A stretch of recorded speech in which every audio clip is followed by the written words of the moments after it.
You're coming up here at 46, Dr. Dan Geller. So what do you want to change in 2015? Is it your finances? We're going to talk about money anxiety. News Radio 600 Kogo. Well, it's time for some money anxiety. Yep. You know, the number 3 resolution this year, after weight loss and stopping smoking, is to get our financial ducks in a row. News Radio 600 Kogo. I'm Sully. Many of you know that I host a nationally syndicated TV and radio program called The Big Biz Show for the last 20 years, and we've tried to demystify money. One of the things that's very difficult to demystify is the fact that people are in their heads when it comes to money and when it comes to the way they behave with their finances. Here to talk about that is Dr. Dan Geller. He is an expert in behavioral finance. He wrote the entire philosophy called Money Anxiety. He joins us here on News Radio 600 Kogo. Dr. Geller, thanks so much for joining us here today. Ali, it's a pleasure to be on your great show. Happy New Year. Happy New Year. Tell us, can you define very quickly for me what money anxiety is? Yes. Basically, money anxiety measures the level of financial anxiety based on what we actually do with the money, not about what we say we do with the money.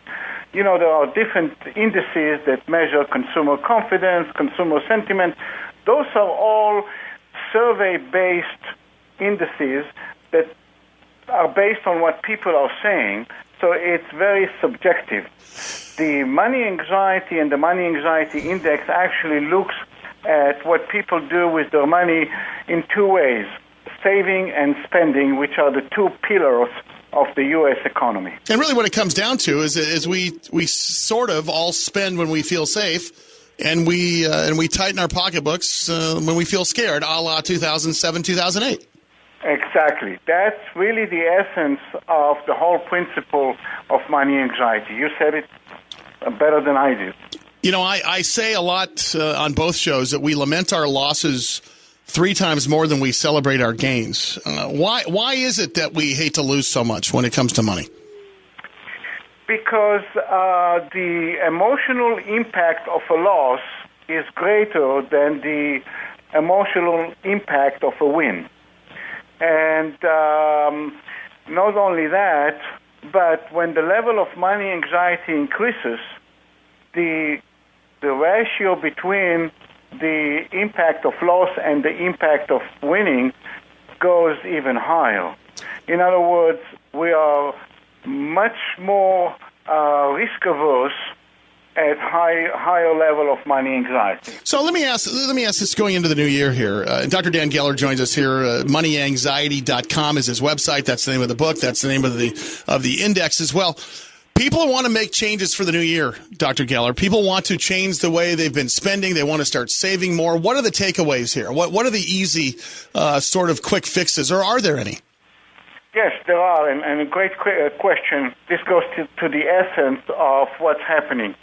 The economy is improving, and the level of money anxiety right now is more or less at the same level that it was pre-recession, i.e., before December 2007. That's the good news.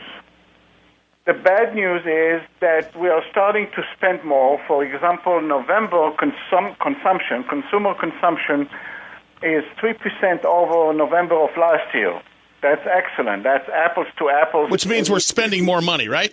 We are spending more money, and that's good. You said it earlier on your show, and you're absolutely right. We are a consumption-based economy. 70% of GDP is indeed consumer consumption. That's the good news. The bad news is that financial habits die hard, and we are at a risk of doing the same thing that got us in trouble last time, and that is overspending and over-leveraging ourselves.